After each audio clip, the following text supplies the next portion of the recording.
Hola, comment tu vas? J'espère que tu vas bien. Dans la vidéo d'aujourd'hui, je vais répondre à un commentaire qui avait été laissé par Marie sur une autre de mes vidéos. Et donc ce commentaire, c'était combien de photos est-ce que je dois livrer à mes clients? Et je me suis dit que ce serait plus simple de faire une réponse en vidéo parce qu'on peut parler de manière plus détaillée et complète dedans. Et donc du coup, c'est aussi pour vous encourager à laisser des commentaires, même si parfois ça n'a rien à voir avec la vidéo. Juste si vous avez des questions de manière générale, moi ça me donne des nouvelles idées de vidéos à vous faire et puis comme ça je peux vous répondre de manière assez précise. Et je vais même aller un petit peu plus loin dans la vidéo d'aujourd'hui parce que je vais répondre aussi à est-ce que c'est à vous de faire la sélection ou est-ce que c'est à votre client. Donc pour ceux qui ne me connaissent pas, je me présente rapidement, je m'appelle Lina Kézar et je suis photographe professionnelle aujourd'hui dans le milieu de la mode, mais avant ça j'ai travaillé dans la photo immobilière, dans la photo culinaire, dans la photo scolaire un petit peu.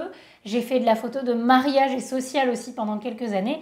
Et depuis 2-3 ans, je suis spécialisée dans la photo de mode. Donc quand je vais aborder le sujet aujourd'hui de combien de photos on doit livrer, c'est pas forcément que pour la photo de mode, c'est pour un petit peu tous les domaines, en tout cas ceux que je connais. Je précise aussi que c'est juste de l'indication, c'est juste mon avis avec l'expérience que j'ai eue, mais au fond, vous faites bien comme vous voulez. C'est vous qui gérez votre activité de photographe, il n'y a pas de règles à suivre, c'est juste des indications, des conseils parce que vous en demandez, mais sinon vous faites ce que vous voulez. Alors déjà, vous vous doutez bien que ça va dépendre énormément du type de shoot que vous faites, du type de client. Parce que pour un client de photos de mariage, on livre pas du tout le même nombre de photos que pour une séance photo portrait d'1 heure. Donc il faut déjà établir le type de shoot et de client que vous faites. Mais par contre, il y aura une chose qui est commune, quels que soient les clients, c'est que c'est super important de mentionner combien de photos vous livrez avant le shoot. Il faut clarifier ça soit dans vos échanges avec vos clients, soit sur votre devis. Mais en tout cas, il ne faut pas qu'il y ait de surprise du point de vue du client de combien de photos il va recevoir le jour où vous avez fini les retouches. C'est vraiment quelque chose à préciser avant. Donc, établissez ce nombre de photos avant de commencer à démarcher ou avant de commencer à faire la séance photo tout simplement. Donc comme on l'a dit, pour ce qui est du nombre de photos concrètement, ça va dépendre énormément du type de shoot que vous avez. Pour un shoot mariage qui dure toute une journée et donc pendant lequel on peut prendre jusqu'à 2000 photos sur notre appareil photo, forcément on va en livrer beaucoup plus que sur un shoot portrait d'1 heure pendant lequel on va shooter beaucoup moins. Donc ce qu'il faut prendre en compte pour moi, c'est 3 choses. La première, ça va être combien de photos brutes vous prenez pendant cette séance photo généralement. Donc par exemple, moi pour un shoot portrait ou édito d'1 heure, je sais que je shoote entre 50 et 100 photos brutes dans mon boîtier. C'est à peu près le nombre de photos que j'ai et donc je peux ensuite découler de combien de photos finales je vais livrer. Ça se trouve pour vous, pour le même type de shoot et pour la même durée, vous allez en shooter 300 ou seulement 20. Ça c'est vraiment à vous de voir, mais le premier paramètre ça va être ça, le nombre de photos brutes que vous avez à la fin d'un shoot. Le deuxième, ça va être le temps de retouche et surtout la complexité de la retouche. Si vous faites que de la retouche chromie et que c'est uniformisé sur 10 photos, ça vous prendra beaucoup moins de temps que si c'est à uniformiser sur 200 photos parce qu'on sait très bien que l'uniformisation, ça prend du temps, surtout quand on a beaucoup de photos et qu'elles doivent toutes être similaires. Et pareil, quand on fait de la retouche beauté en gros plan où on doit retoucher la peau de manière détaillée parce que c'est pour une marque de cosmétiques, le travail de retouche va être beaucoup plus complexe et beaucoup plus long que si je fais juste un shoot édito où je vais juste retoucher un petit peu la chromie. Donc ça va impacter votre temps de travail et il faut le compter dans le nombre de photos finales que vous livrez. Et enfin, la troisième chose, ça va être d'établir un tarif par photo pour les photos supplémentaires.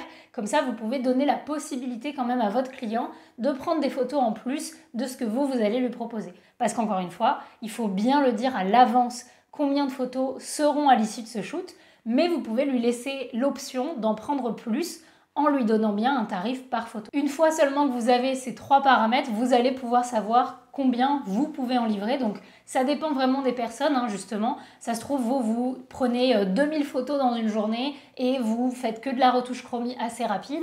Quelqu'un d'autre va shooter seulement 200 photos mais va vraiment faire de la retouche pendant 2 heures par photo. Donc tout ça, ça dépend et c'est à vous d'établir. Je vais quand même vous donner le nombre de photos que j'appliquais pour les différentes catégories que j'ai faites dans la photo. Comme ça pourra vous donner déjà un ordre d'idée de base. Et ensuite, vous voyez si ça vous convient ou si vous augmentez ou vous diminuez le nombre de photos. Donc personnellement, pour le culinaire, j'étais à 12 photos livrées pour 1 heure de shoot. Donc c'est généralement des clients professionnels que j'avais, donc j'allais dans des restaurants, je travaillais pour Uber Eats, Deliveroo, etc. Ça c'est 12 photos finales retouchées. À chaque fois quand je vais donner le nombre de photos à livrer à votre client, c'est le nombre de photos retouchées. Pour l'immobilier, c'était pareil, 12 photos. Par contre, c'était 30 minutes seulement parce que je sais que l'immobilier, une fois que mon réglage d'appareil photo est fait, et je le fais même avant d'arriver sur le shoot, et que mon trépied est installé, ça va très vite. Donc généralement, c'est 30 minutes de shoot, mais c'est 12 photos parce que selon la taille de l'appartement, il faut quand même avoir plusieurs vues. Et évidemment, quand c'était une maison ou un domaine un petit peu plus grand, j'augmentais le nombre de photos. Mais j'en livrais jamais plus de 20.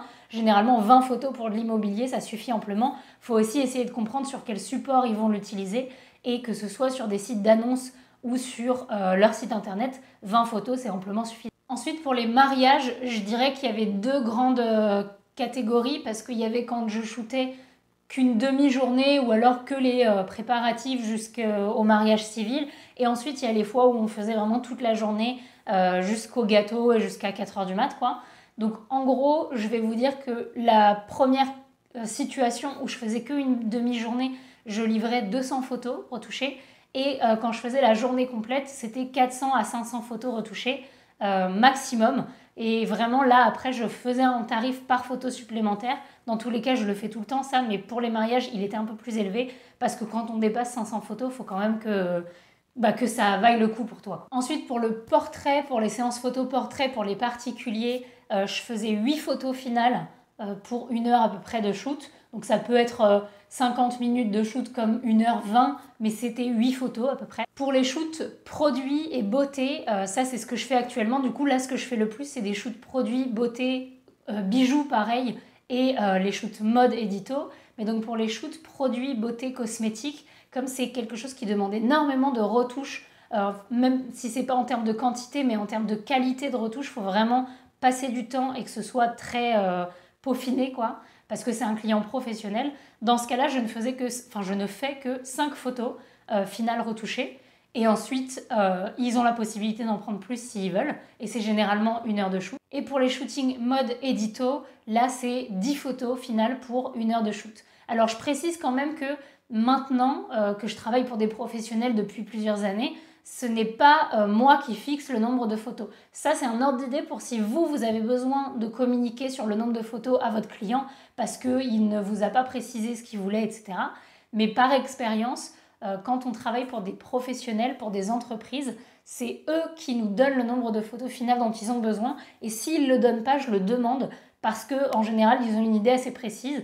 Donc par exemple, si demain j'ai un shoot pour une marque de rouge à lèvres et qu'ils ont envie de faire un shoot beauté plus produit, je vais généralement facturer qu'à la demi-journée ou la journée. Et du coup, le nombre de photos finales, je leur demande et c'est eux qui savent combien ils en ont besoin pour les supports qu'ils vont utiliser. Donc voilà, la question de combien de photos on envoie, je trouve que pour les particuliers, il vaut mieux avoir quelque chose de précis que vous leur donnez avec un tarif pour les photos supplémentaires pour leur donner la possibilité d'en prendre plus. Pour les professionnels, il vaut mieux leur demander que ce soit eux qui vous communiquent cette information du nombre de photos. Et donc la deuxième partie de la question, c'était est-ce que du coup c'est à vous de faire la sélection des photos finales à retoucher et retoucher ou est-ce que c'est au client? Et pour ça, pour moi, c'est pareil, il y a 2 catégories, c'est quand on travaille pour des particuliers et pour des professionnels.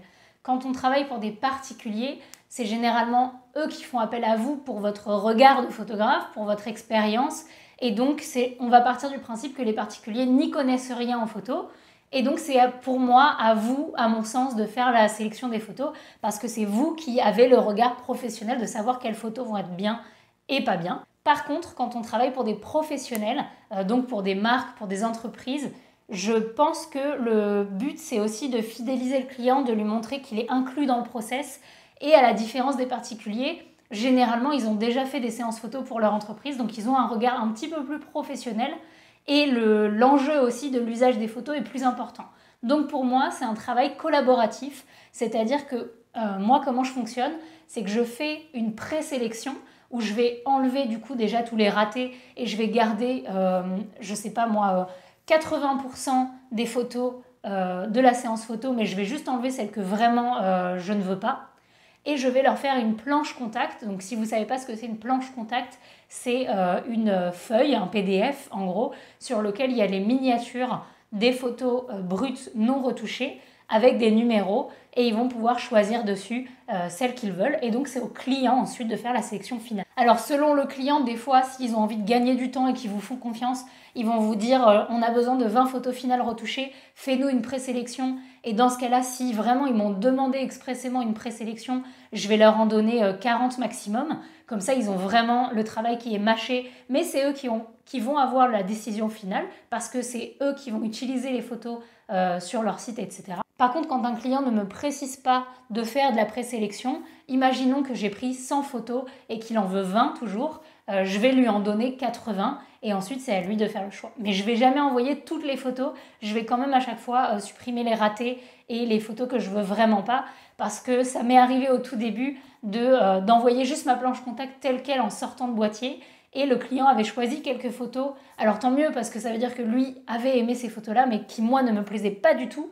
Et du coup, non seulement quand on a une photo qui ne nous plaît pas, on a du mal à la retoucher et tout parce que voilà, on ne sait pas trop quoi en faire parce qu'elle ne nous plaît pas. Mais en plus derrière, quand le client partageait cette photo, j'aimais pas ça. Donc du coup, voilà, aujourd'hui je fais quand même une présélection, mais c'est le client qui choisit quand c'est des professionnels. Voilà, sur ce, j'espère que cette vidéo vous a plu, qu'elle vous a éclairé un petit peu sur ce sujet. Comme d'habitude, n'hésitez pas à mettre en commentaire si vous avez des questions, soit à ce sujet, soit sur autre chose, pour que je puisse faire d'autres vidéos pour vous aider de manière générale. Et merci beaucoup d'avoir regardé la vidéo jusqu'au bout. Je vous invite à vous abonner parce que je vois qu'il y a 60% des gens qui regardent la chaîne qui ne sont pas abonnés. C'est dommage parce que vous loupez plein de prochaines vidéos potentielles qui peuvent vous aider. Donc n'hésitez pas à vous abonner à mon Instagram pour voir un peu mon travail. Et moi je vous dis à bientôt. Ciao!